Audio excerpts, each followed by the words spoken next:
Hi there, and welcome to another episode of 5-Minute Dissertation Diaries. My name is Marty Scholes, and I'm here to tell you what I've been up to and what I plan to do. Today is Sunday, January 12th, 2020. Let me tell you what I've been up to this week, starting on Monday. I only have a few things left before I can submit this back into my committee, and I'm looking forward to it. Monday, I fixed a paragraph that was too short, brought to you or notified by my content expert. And on Tuesday, I did the same thing with a paragraph that was too long. I had to break it up into pieces.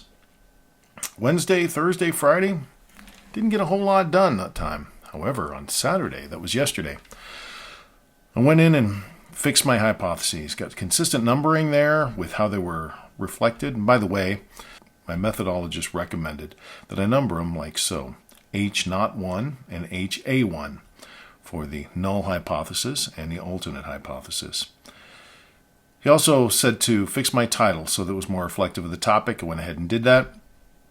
I went through and fixed some research questions that I had in consistent format. And I changed the null hypothesis to have no in it. The idea is your null hypothesis and your alternate hypothesis are the same, except one has no in it and the other does not. I fixed the titles to have something meaningful instead of dates in them for the past 2 to 5 years. And I did something interesting yesterday. I got back in the habit of editing these videos. I got 2 of them edited and scheduled for release.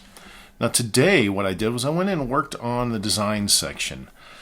I went in and worked on the quantitative methodology. I explained why it was quantitative and what other areas I explored.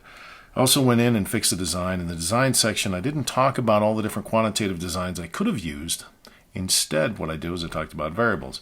I went in and tore all that out, substituted the different designs that I could have used. Could have used an experimental design.